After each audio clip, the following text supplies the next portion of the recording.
Êxodo, capítulo 21. Aqui, em Êxodo, capítulo 21, Deus diz a Moisés, versículo 1: Estes são os estatutos que lhes proporás.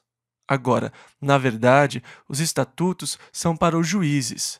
Vocês lembram que Moisés nomeou 70 homens? Eles foram colocados por maiorais de 1.000, maiorais de 100, maiorais de 50 e maiorais de 10, para julgar os assuntos mais triviais. Eles deveriam levar só os assuntos mais complicados para Moisés, para que ele não ficasse tão desgastado. Jetro disse: Ei, você vai acabar se matando aqui, julgando os casos do povo o dia todo. E então, estes são os estatutos, ou diretrizes para os juízes que vão julgar os assuntos que forem trazidos a eles. Estas são as diretrizes ou estatutos para os juízes. Eles não foram dados para os indivíduos e eles não têm o objetivo de retaliação.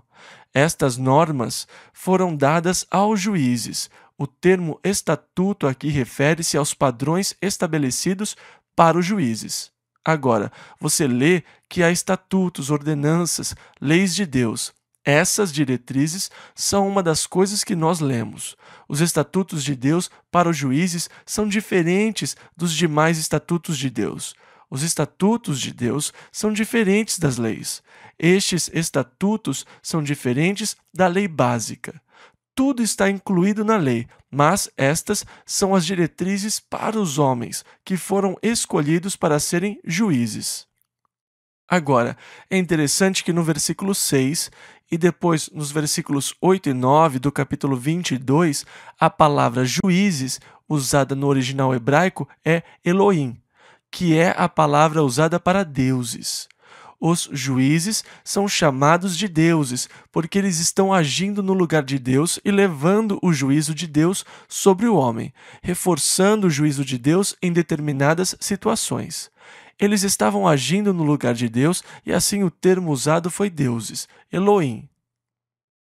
Portanto, no Novo Testamento, quando os fariseus, no Evangelho de João, estavam discutindo com Jesus e Jesus declarou que, antes que Abraão existisse, eu sou, eles pegaram pedras para apedrejá-lo e Jesus disse: Tenho-vos mostrado muitas boas obras. Por qual me apedrejais? E eles disseram: Não te apedrejamos por alguma boa obra, mas pela blasfêmia, porque sendo tu homem, te fazes Deus a ti mesmo. E ele respondeu: Não está escrito na vossa lei? Eu disse: Sois deuses? Então vocês vão me apedrejar porque eu disse que eu sou filho de Deus? Nós lemos isso em João 10, do versículo 32 ao 36. Agora, a lei diz: sois deuses. Em outras palavras, aqui em Êxodo, os homens que iriam julgar e representar o juízo de Deus sobre o povo são chamados deuses. Isso de jeito nenhum quer dizer que eles eram como Deus eterno, o Criador dos céus e da terra. Isso só quer dizer que eles agiam como deuses, ou no lugar de Deus. Na verdade, eles receberam a responsabilidade de julgar o povo, e assim as vidas dos homens estavam nas suas mãos. Então, por representarem Deus, eles foram chamados Elohim, deuses. No Velho Testamento, a palavra Elohim refere-se a muitos deuses diferentes. Ela não é usada exclusivamente para o Deus que criou os céus e a terra. A Bíblia reconhece que o homem pode ter muitos deuses diferentes que não são verdadeiros. Isto é, não são o verdadeiro Deus. Eles são deuses, porque eles se tornaram a paixão que governa a vida de alguém. Samuel disse ao povo: os deuses dos gentios são inúteis. E ele usa Elohim, reconhecendo que os pagãos têm deuses, mas não são deuses verdadeiros. Deus fez um desafio. Se vocês são deuses, se são Elohim, provem dizendo algo que vai acontecer antes que aconteça. E dessa forma, o termo Elohim refere-se à paixão da vida de alguém, ou às suas diretrizes básicas. Eu entrei nesse assunto para dar contexto da escritura a que Jesus se referiu no Evangelho de João, porque os mórmons pegaram a menção de Cristo, sois deuses, e criaram uma doutrina sobre os passos do homem para que ele se torne um deus. Eles dizem que se você foi um mórmon fiel, se o seu casamento foi selado no templo mórmon, se passou pelos rituais, se usa sua roupa de baixo, você fez o que era preciso para se tornar um deus. Eu não sei, mas é o que eles dizem. Vocês serão deuses. É o que eles ensinam.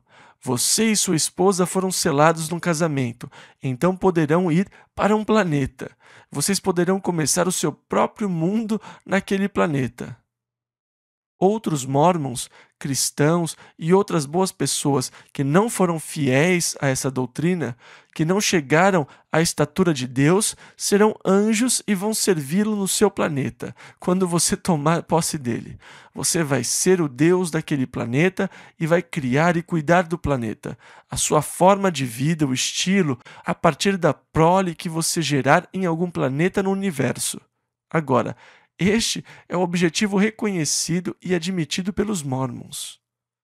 Mas o Brigham Young fez uma coisa que irritou muitos Mormons. Ele levou esse conceito um passo para trás, em vez de ir para frente. Se você pegar o conceito e der um passo para frente, todo Mormon reconhece que esse é o objetivo, o propósito. O desejo deles é de ser Deus e eles estão subindo na escala de progressão para a divindade, para ter o seu próprio planeta, para poder levar a sua esposa e começar o seu experimento em algum planeta. Mas Brigham Young deu um passo para trás. Ele disse que Adão foi um mórmon que chegou a ser Deus, que ele trouxe à Terra uma das suas esposas celestiais, Eva, e eles começaram a ter filhos e a popular a Terra, que Adão é o nosso Deus e o único Deus a quem prestamos conta. Agora, os Mormons ficaram muito irritados com isso, e eles dizem: "Ah, você tirou o que ele disse do contexto." Mas eu desafio você a ler todo o sermão e você vai descobrir que nada foi tirado do contexto, que na verdade ele é consistente com a doutrina mórmon, mas ele dá um passo para trás em vez de dar um passo para frente. Por que não? Se você e a sua esposa podem ser Deus em algum planeta, dar início a tudo, por que Adão não teria sido um homem de outro planeta que foi fiel e tudo mais, que ascendeu ao posto de divindade e que sem dúvida trouxe uma das suas esposas celestiais, Eva, e deu início a tudo? Por que não? Agora, toda essa linha de pensamento é tirada de um versículo no Novo Testamento, onde Jesus disse: "Não está escrito na vossa lei, eu disse, sois deuses?" E de um único versículo surgiu toda uma linha de pensamento, uma doutrina que diz que você vai ser Deus desde que você seja um mórmon fiel e etc. Tudo isso veio de um versículo, em vez de pesquisar e descobrir a qual escritura Jesus se referiu. Não existe progressão para um estado de divindade. Não foi isso que Jesus ensinou. Na verdade, o desejo de ser Deus foi o que começou todo o problema com a raça humana. E antes do homem, com os anjos, Isaías 14 descreve a queda de Satanás. Isaías 14:12 diz: "Como caíste desde o céu, ó Lúcifer, filho da alva." Ele fala da vontade de Satanás ser contrária à vontade de Deus. A quinta declaração de Satanás foi: "Serei semelhante ao Altíssimo." Quando Adão e Eva estavam no jardim e Satanás foi até Eva para fazê-la comer do fruto que Deus tinha proibido, qual foi o argumento de Satanás? Ele disse: "No dia em que dele comerdes, sereis como Deus, sabendo o bem e o mal." Lemos isso em Gênesis 3:5.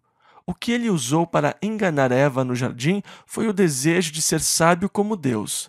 Ser como Deus, ser igual a Deus. Essa é a mesma coisa que é apresentada às pessoas hoje. Mas a palavra juízes, Elohim, não se refere ao vivo e eterno Deus, que criou os céus e a terra, mas a homens que foram nomeados para julgar os casos que seriam levados até eles. E ao julgar, eles representam Deus e agem por Deus, tendo as vidas e os destinos dos homens nas suas mãos, para que os juízes se deem conta da tremenda responsabilidade que eles têm como juízes. Tem uma profissão que eu nunca gostaria de ter, a de juiz. Eu acho que eu não conseguiria viver comigo mesmo se eu fosse juiz. Eu ficaria muito preocupado de tomar a decisão errada, de fazer o julgamento errado. Eu sei que esta é uma responsabilidade imensa. Nós temos um homem e a sua vida e o seu futuro estão nas minhas mãos. Pensar que eu poderia mandar um homem para a prisão por 5 anos por um crime que ele não cometeu, isso iria me destruir. Esse é um trabalho que eu não iria querer. Mas, infelizmente, os homens que têm esse trabalho, os juízes, eu acho que de certa forma têm assumido o conceito de deuses. E muitos deles agem como se fossem Deus e querem ser tratados como Deus. Quando eles andam pela corte, todos têm que se levantar, se curvar e se apresentar diante deles com suas defesas. A atitude de muitos é repreensível. Eles precisam entender a tremenda responsabilidade que eles têm. Em vez de ficar orgulhosos, isso deveria torná-los humildes. Eles deveriam chegar, eu acho, de maneira muito humilde para julgar, entendendo a tremenda responsabilidade que eles têm. Agora, todo esse capítulo 21 lida com os juízes e com os estatutos e continua até o capítulo 22. Então, isso é basicamente dirigido aos homens que estavam ocupando a posição de juiz em Israel. Eles deveriam julgar sobre diversos assuntos. Ele começa dando algumas leis básicas que regem, primeiro de tudo, a posição de um servo. Versículos 2 e 3. Se comprares um servo hebreu, 6 anos servirá, mas ao sétimo sairá livre, de graça. Se entrou só com o seu corpo, só com o seu corpo sairá. Se ele era homem casado, sua mulher sairá com ele. E aqui nós vemos de novo o padrão 6:1. 6 dias trabalharás e farás toda a tua obra, mas o sétimo dia é dia de descanso. E se você comprar um servo hebreu, ele vai servir você por 6 anos. Se você fosse um hebreu vendido como escravo, você serviria 6 anos e no sétimo ano você estaria livre. Eu acredito que o padrão de 6:1 é significante, não apenas para um dia, mas também para um ano. Quando ele instituiu os meses, o sétimo mês do calendário judeu deveria ser um mês sagrado. O dia da expiação e outras festas aconteciam no sétimo mês. Era um mês sagrado no calendário deles. Eles deveriam trabalhar na terra por 6 anos, mas no sétimo ano a terra deveria ser deixada sozinha. E eles iriam apenas comer do que a terra desse. Eles não iriam precisar semear. No sétimo ano, eles deveriam dar à terra um descanso. Mas eles falharam e mais tarde Deus os repreende por não terem feito isso. Durante 490 anos, eles nunca deram um descanso para a terra. E Deus disse: Vocês me devem 70 anos de descanso. Por isso vocês vão ficar 70 anos na Babilônia, e a terra vai ter os sábados que vocês roubaram dela, enquanto vocês viveram lá. E eu creio que o padrão de 6:1 também será usado no ciclo de 1000 anos, pois 6.000 anos a terra vai estar sob o cativeiro de Satanás, entregue por Adão. Mas no sétimo milênio haverá a restauração, a liberdade, ela será devolvida a Deus. Isso torna os dias que vivemos extremamente emocionantes, porque já estamos no começo do sétimo milênio. Agora, quanto tempo antes de Cristo aconteceu a queda de Adão, nós não sabemos ao certo. Por volta de uns 4.000 anos antes de Cristo, Adão entregou tudo nas mãos de Satanás. Nos dias que vivemos, nós podemos ver que estamos chegando muito, mas muito perto do sétimo milênio. Satanás reinou. Nós estivemos em cativeiro por cerca de 6.000 anos, e nós aguardamos o glorioso sétimo milênio, quando seremos libertos, quando a terra será liberta. Nós seremos restaurados e nós vamos viver e reinar com Cristo na terra por um glorioso período de 1000 anos. E então, Deus estabeleceu um padrão de 6:1, E eu estou convencido de que isso também abrange os ciclos de 1000 anos e que nós estamos extremamente perto do final do reinado e do domínio de Satanás sobre a terra e sobre o homem, que o dia da redenção está muito perto. É isso o que Apocalipse capítulo 5 aborda, quando Jesus toma os 7 livros selados, a escritura da terra, e reivindica o que ele redimiu com o seu próprio sangue. E depois, no capítulo 19 de Apocalipse, ele volta para estabelecer o reino de Deus sobre a terra. Esta é uma lei muito interessante. Agora, se ele foi vendido como escravo e ele veio sozinho, ele sairá sozinho. Se ele era casado e a esposa veio junto, a sua esposa vai embora com ele. Versículo 4. Se seu senhor lhe houver dado uma mulher e ela lhe houver dado filhos ou filhas, a mulher e seus filhos serão de seu senhor, e ele sairá sozinho.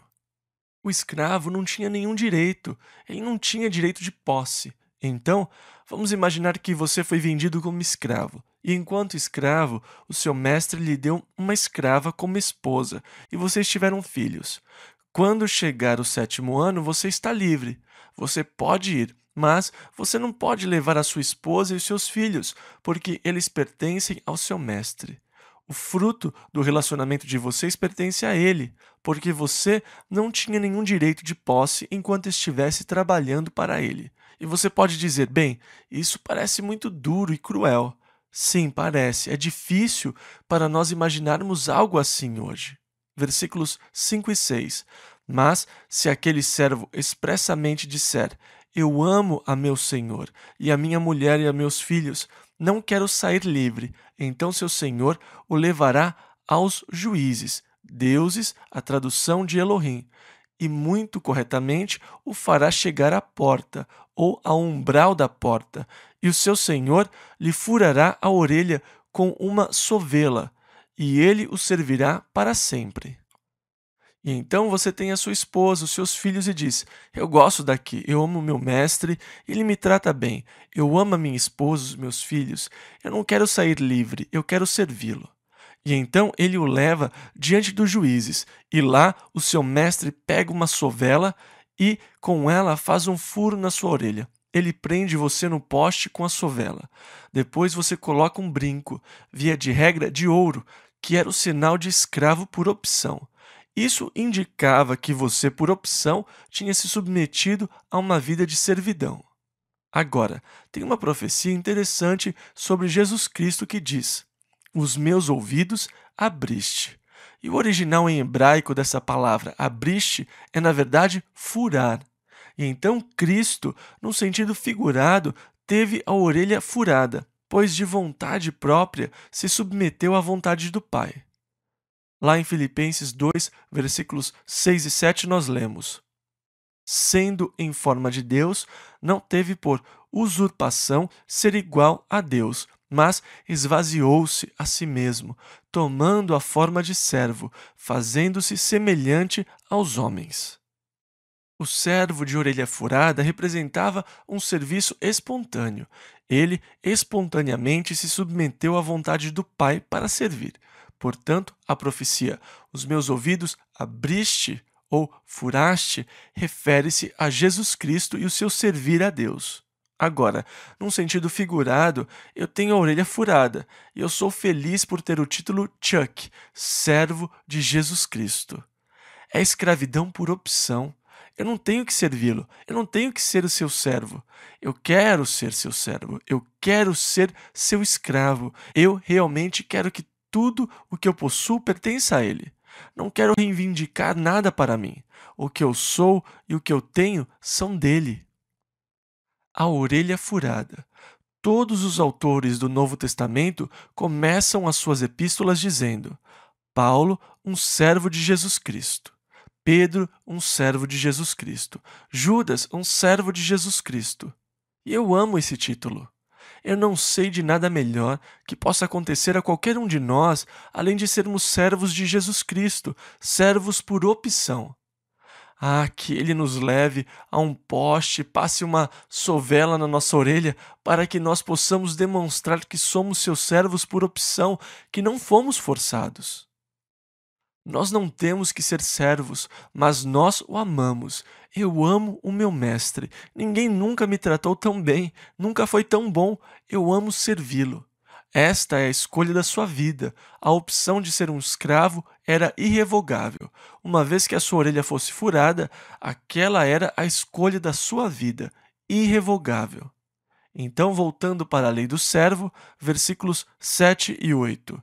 E se um homem vender sua filha para ser serva, ela não sairá como saem os servos. Se ela não agradar ao seu senhor, e ele não se desposar com ela, fará que se resgate. Não poderá vendê-la a um povo estranho, agindo deslealmente com ela. Essa era a ideia. Na verdade, naqueles dias, os homens compravam as suas esposas. Elas praticamente se tornavam servas ou escravas. Se você a comprasse, ela pertencia a você. Eles tinham isso como dote. Se você tomasse uma esposa, você pagaria um dote. Agora, o dote não era um mau negócio. Na verdade, o dote era uma pensão adiantada. O pai calculava o quanto custaria para ela viver, pois se depois de casado você decidisse que não a queria mais, era muito fácil se divorciar. Depois que você a comprasse, se descobrisse que não gostava dela, ela teria que ser redimida. Ela não tinha que ficar lá, ouvindo a sua conversa fiada para sempre. Eu não tinha o direito de vendê-la a um povo estranho e ela teria direito ao seu dote. Ela poderia viver com o dinheiro pago pelo dote. Se ela não agradar ao seu senhor e ele não se desposar com ela, fará que se resgate. Versículo 9 ao 11. Mas, se a desposar com seu filho, fará com ela conforme ao direito das filhas. Se lhe tomar outra, não diminuirá o mantimento desta, nem o seu vestido, nem a sua obrigação marital. Em outras palavras, ele tem que pagar a pensão, cuidar dela e tudo mais. E se lhe não fizer estas três coisas, sairá de graça sem dar dinheiro. Era muito trágico, mas esse era o costume naqueles dias. As mulheres tinham poucos direitos, e vocês progrediram muito hoje, né? E por que vocês progrediram tanto? Por causa de Jesus Cristo. Em muitas culturas, as mulheres ainda têm uma vida muito dura. Se você não acredita, visite um desses lugares, Nova Guiné ou a Guatemala aqui perto. Veja o fardo da mulher beduína. Elas dão muito duro. Mulheres, agradeçam o que o Senhor fez pela sua libertação. Na verdade, foi por causa de Jesus Cristo e da sua declaração de que todos somos filhos de Deus e que em Cristo não há macho ou fêmea. As distinções foram quebradas. Foi Cristo quem colocou as coisas em igualdade, no mesmo plano, e quem tirou o conceito de sexo superior. Não existe essa história que Deus favorece o homem e não a mulher, ou vice-versa. Gálatas 3:28 diz: Todos vós sois um em Cristo Jesus. A ética cristã tem contribuído muito para dar à mulher o legítimo lugar de igualdade com o homem, mas isso não existe nas culturas onde o evangelho cristão não tem uma forte influência. Mulheres, agradeçam por não serem muçulmanas. Se vocês não acreditam, leiam o que o Khomeini fez com as mulheres no Irã e vocês vão descobrir que não seria fácil ser mulher muçulmana. Muitas de vocês não durariam muito no reinado dele. Agora nós vamos ver violência, agressão, assassinato, homicídio culposo, homicídio de primeiro e de segundo grau. Versículos 12 e 13. Quem ferir alguém, de modo que este morra, certamente será morto. Porém, se lhe não armou cilada, mas Deus lhe o entregou nas mãos, ordenar-te-ei um lugar para onde fugirá. E assim, se você é culpado de simples assassinato, pena de morte. Mas, se foi acidental ou se não foi uma coisa premeditada, Deus vai mostrar um lugar para onde você possa fugir e ficar seguro. Eram as chamadas cidades de refúgio que Deus instituiu. Você poderia fugir para uma cidade de refúgio e estaria salvo do vingador. Agora, digamos que você matou meu irmão. Eu seria obrigado a matar você porque você o tinha matado. Poderia ter sido um acidente, mas se eu estivesse furioso com você pelo que você fez e desejasse vingança, você deveria fugir para uma cidade de refúgio. Você estaria seguro enquanto ficasse nessa cidade. Mas, se você saísse e eu o pegasse, eu poderia matá-lo. Você tinha que ficar na cidade de refúgio. Deus iria designar algumas cidades de refúgio em pontos estratégicos quando eles chegassem na terra. Aqui Deus promete que as cidades de refúgio seriam designadas. Versículo 14.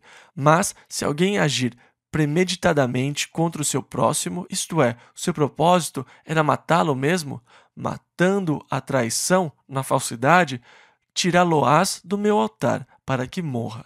Em outras palavras, você pode até fugir para o altar de Deus, mas eles podem tirar você de lá e matá-lo, porque você agiu premeditadamente. E agora, nós vemos diversos casos que receberam a pena de morte. Versículo 15 ao 26. O que ferir a seu pai ou a sua mãe, certamente será morto, porque a lei diz: honra teu pai e a tua mãe. E quem raptar um homem e o vender, sequestradores, ou for achado na sua mão, certamente será morto. E quem amaldiçoar a seu pai ou a sua mãe, certamente será morto. Eles não tinham nenhum problema com delinquência juvenil naqueles dias como nós temos hoje. E se dois homens pelejarem, ferindo-se um ao outro com pedra ou com o punho, e este não morrer, mas cair na cama, se ele tornar a levantar-se e andar fora sobre o seu bordão, então aquele que o feriu será absolvido. Somente lhe pagará o tempo que perdera e o fará curar totalmente. Se alguém ferir a seu servo ou a sua serva, isso mostra como os escravos ou servas tinham poucos direitos, com pau e morrer debaixo da sua mão, certamente será castigado, mas não era pena de morte. Porém, se sobreviver por 1 ou 2 dias, não será castigado, porque é dinheiro seu. Em outras palavras, se ele fica entre a vida e a morte antes de morrer, você não é punido, porque na verdade você perdeu seu próprio dinheiro. Ele pertence a você. Se alguns homens pelejarem e um ferir uma mulher grávida e for causa de que aborte, porém não havendo outro dano, certamente será multado, conforme o que lhe impuser o marido da mulher, e julgarem os juízes. Mas, se houver morte, então darás vida por vida, olho por olho, dente por dente, mão por mão, pé por pé, queimadura por queimadura, ferida por ferida, golpe por golpe. E quando alguém ferir o olho do seu servo ou o olho da sua serva e o danificar, o deixará ir livre pelo seu olho. A lei diz olho por olho, dente por dente, queimadura por queimadura. Mas o homem começou a interpretar erroneamente essa lei, como se depois de levar um soco no olho, você não só tivesse o direito, mas a obrigação de socar o olho dele. Em outras palavras, eles fizeram disso uma obrigação. Você quebrou meu dente, agora eu vou ter que quebrar o seu dente. Dente por dente. E Jesus disse, lá em Mateus 5,38, ouvistes que foi dito, olho por olho e dente por dente. Agora, na verdade, o que o Senhor faz é colocar um limite, porque tem algo perverso na natureza humana que não quer apenas se vingar. Nós queremos mais do que nos vingar. Quando eu era criança, meus irmãos e eu costumávamos brincar de brigar. Vocês sabem, nós lutávamos boxe, essas coisas, e às vezes um dava um soco mais forte. E o que você faz? Você quer dar outro, só que mais forte ainda. Muitas vezes, quando nós meninos começamos a brincar, de brigar, acabamos em briga de gente grande mesmo, porque você continua dando mais forte, mais forte, mais forte, para descontar sempre um pouco mais forte do que levou. Você começa num jogo, numa brincadeira, mas termina brigando de verdade. Essa é a natureza humana. Então, essa lei é para haver um limite, um olho por olho, não 2 olhos por um olho, um dente por um dente, não 3 dentes por um dente. O propósito desta lei era para que não houvesse excesso, mas eles começaram a interpretar a lei como um dever. Mas Jesus disse lá em Mateus 5,39, vejam, eu digo que se qualquer te bater na face direita, oferece-lhe também a outra. Não procurem retribuir, não procurem se vingar. Cristo deu um conceito completamente novo para isso. Não era É o meu dever deixar o seu olho roxo porque deixou o meu roxo. É dever perdoar, deixar para lá. Então, Cristo, na verdade, mostrou que a intenção da lei era refrear o espírito de retaliação, o desejo de retaliar, mas os fariseus a interpretavam de forma errada. Agora a lei fala de quando a pessoa lida com o seu servo. Se ele bater no olho do seu servo e o servo perder a visão, o servo é livre por causa do seu olho. Versículo 27 ao 32. E se tirar o dente do seu servo ou o dente da sua serva, o deixará ir livre pelo seu dente. E se algum boi escornear homem ou mulher, que morra, o boi será apedrejado certamente, e a sua carne não se comerá, mas o dono do boi será absolvido. Mas se o boi dantes era escorneador, e o seu dono foi conhecedor disso, e não o guardou, matando homem ou mulher, o boi será apedrejado, e também o seu dono morrerá. Se já lhe disseram que o seu boi é bravo, que ele está chifrando as pessoas ou tentando chifrar as pessoas, e você não faz nada para mantê-lo preso, para impedir, então você é responsável pelo que o boi fez. Se lhe for imposto resgate, então dará por resgate da sua vida tudo quanto lhe for imposto. Ou seja, dessa forma você pode pagar e não ser morto. Quer tenha escorneado um filho, quer tenha escorneado uma filha. Conforme a este estatuto lhe será feito. Se o boi escornear um servo ou uma serva, dar-se-á 30 siclos de prata ao seu senhor, e o boi será apedrejado. Isso é interessante. Jesus foi vendido por Judas Iscariotes pelo valor de um escravo que tinha sido chifrado por um boi. A quantia que você deveria pagar se o seu boi chifrasse um escravo era 30 moedas de prata. Versículo 33 ao 36. Se alguém abrir uma cova, ou se alguém cavar uma cova e não a cobrir, e nela cair um boi ou um jumento, o dono da cova o pagará em dinheiro ao seu dono, mas o animal morto será seu. Se o boi de alguém ferir o boi do seu próximo e morrer, então se venderá o boi vivo, e o dinheiro dele se repartirá igualmente, e também repartirão entre si o boi morto. E farão um churrasco, é claro. Mas, se foi notório que aquele boi antes era escorneador e seu dono não o guardou, certamente pagará boi por boi, porém o morto será seu. Em outras palavras, você fica com tudo. Se ele mata o seu boi, ele tem que pagar você e você ainda fica com um boi morto. Êxodo, capítulo 22, versículo 1. Se alguém furtar boi ou ovelha e o degolar, ou seja, ladrões de gado, ou vender, por um boi pagará 5 bois, e pela ovelha 4 ovelhas. Naqueles dias, eles procuravam cuidar do lado inocente. Agora, alguma coisa deu errado no nosso sistema judicial hoje. Hoje, nós nos importamos com os direitos do criminoso. Não nos preocupamos mais com os direitos da pessoa que foi vitimada pelo crime. Vocês estão sem sorte, né? Vamos vigiar e proteger os direitos dos criminosos. As coisas estão indo tão mal que eu tenho medo que os grupos de vingadores comecem a aparecer. Algo tem que ser feito, na verdade. E eu vi no telejornal outro dia que uma mulher andava na praia na região de Los Angeles e 2 homens começaram a andar com ela. Por imprudência ou por força, ela entrou na van e foi ao apartamento deles. Segundo a notícia, eles a levaram ao apartamento, abusaram dela cruelmente, a estupraram, quebraram seu maxilar.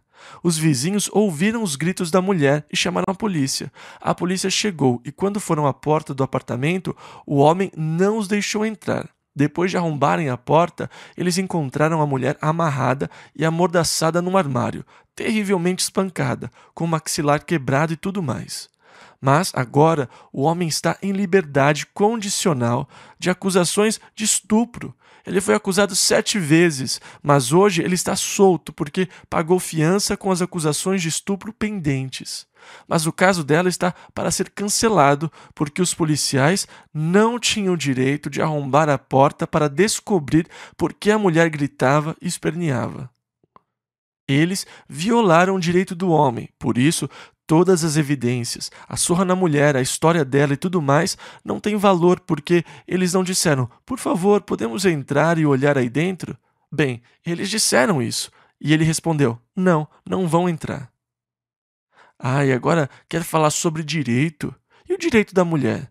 Tem alguma coisa terrivelmente errada no nosso sistema. Nós não deveríamos mais chamá-lo de sistema judiciário, porque na verdade existe pouca justiça. E você diz: ah, mas você é tão isso e tão aquilo. Bom, nós queremos o que é justo e o que Deus fala sobre justiça, não a deturpação que foi criada. E é melhor não falar mais. Nós estamos no rádio, vocês sabem. Versículo 2 ao 5.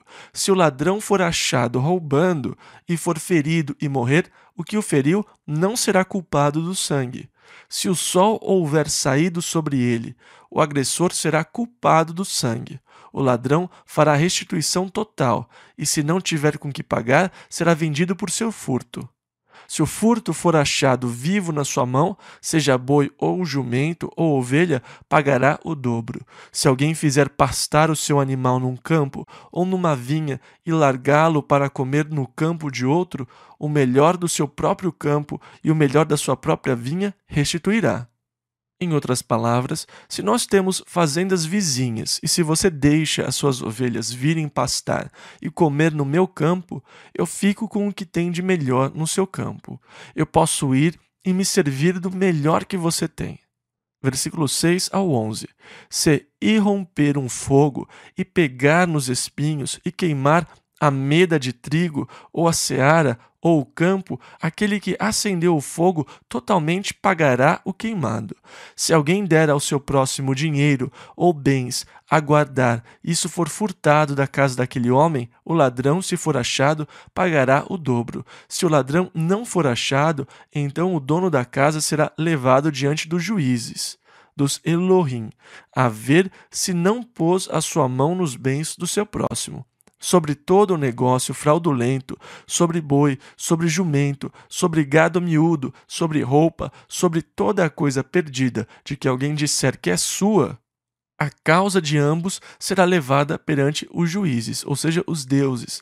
Aquele a quem condenarem os juízes pagará em dobro ao seu próximo. Se alguém der a seu próximo a guardar um jumento, ou boi, ou ovelha, ou outro animal, e este morrer, ou for dilacerado ou arrebatado, ninguém o vendo, então haverá juramento do Senhor entre ambos, de que não pôs a sua mão nos bens do seu próximo, e seu dono o aceitará, e o outro não o restituirá. Em outras palavras, você me pede para guardar o seu boi, mas se de alguma forma ele foi roubado ou escapa, eu vou até você e digo: eu juro por Deus que eu não toquei nele, eu não sei o que aconteceu com ele.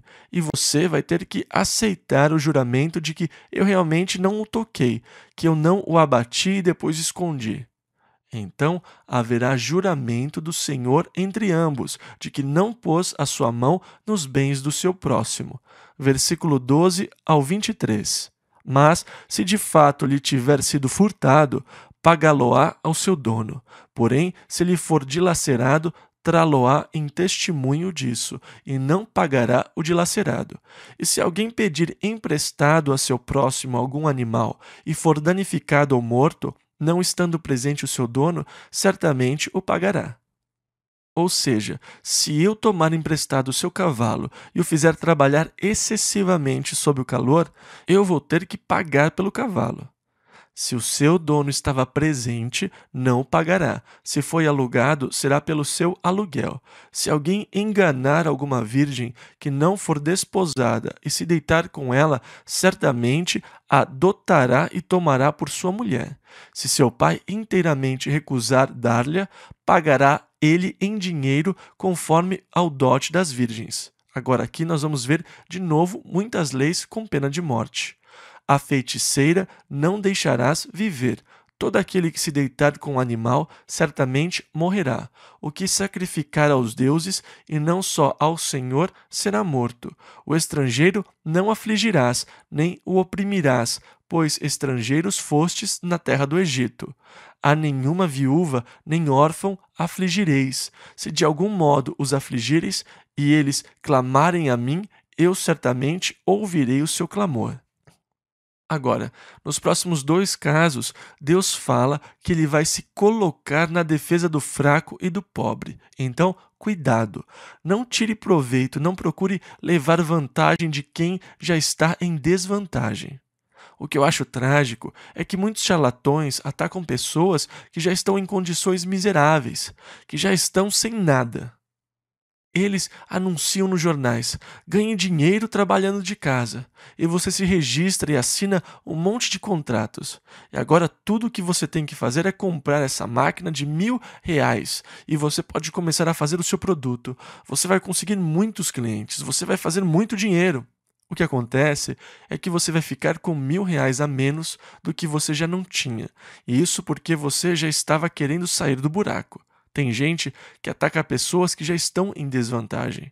Eu recebi uma carta estes dias e, se você estiver no banco de dados dele, você também recebeu uma dessas. A carta dizia: querido Chuck, eu tenho pensado em você ultimamente.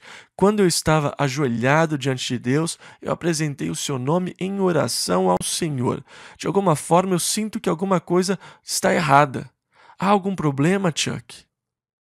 Me escreva e me conte o que está havendo. E, por favor, inclua uma doação, porque eu enfrento uma das maiores crises da minha vida. E ele escreveu 4 páginas sobre a sua crise e sobre os seus sacrifícios, que ele passa para fazer as grandes coisas que Deus o chamou para fazer. Eu respondi a carta. Eu escrevi: querido fulano, eu não vou dizer o nome porque você também deve ter recebido uma carta e achou que ele escreveu pessoalmente para você. Que lindo, né? Eu gostaria de poder visitá-lo na sua casa e me sentar com você para explicar pessoalmente os meus problemas. E eu disse: pode ser uma boa ideia começar a ensinar a Bíblia na televisão, mas talvez você devesse lê-la primeiro. E leia 2 Pedro, onde ele fala sobre os falsos profetas que farão de vós negócio com palavras fingidas. E eu disse: eu não gosto da sua carta computadorizada. Ela me insulta, você insulta a minha inteligência. Essas são palavras fingidas por meio das quais você está querendo faturar através de mim. E eu falei ainda: você disse que está disposto a fazer sacrifícios? Recentemente, um pastor presbiteriano lá de Palm Springs me disse que você pagou centenas de milhares de dólares numa casa nova, numa área exclusiva de Palm Springs, e que o seu filho também comprou uma casa de um valor quase igual no mesmo lugar. Você está disposto a sacrificar aquilo? Se você está, então talvez eu possa lhe dar $25 do meu magro salário, mas não para que você viva com extravagância. Eu fiquei furioso com aquela carta. Eu não fiquei bravo porque ele me enganou, porque eu entendi. Eu fiquei furioso pelas pobres viúvas que vivem de seguro social. E eu disse: se você não tem $25, veja se você consegue em outro lugar, porque eu estou realmente desesperado por todas as pobres viúvas que vão receber uma carta dizendo: querida fulana, eu tenho pensado em você essa semana, e quando eu estava em oração, apresentei o seu nome ao Senhor. Fulana, eu adoraria poder visitá-la na sua casa e contar os problemas que eu estou passando. E a querida fulana vai pegar $25 emprestado para mandar para ele, porque ela não sabe dos detalhes. É isso que me deixa irritado.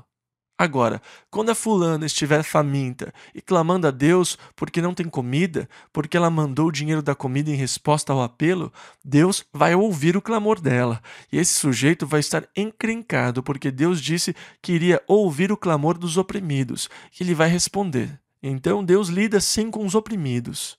Mas essas coisas me deixam muito irritado. Eles me tiram do banco de dados rapidinho, porque eu respondo às cartas. Eu não aguento. E Davi disse no Salmo 37, versículo 25: eu nunca vi desamparado o justo, nem a sua semente a mendigar o pão. E eles então me tiram da lista deles rapidinho.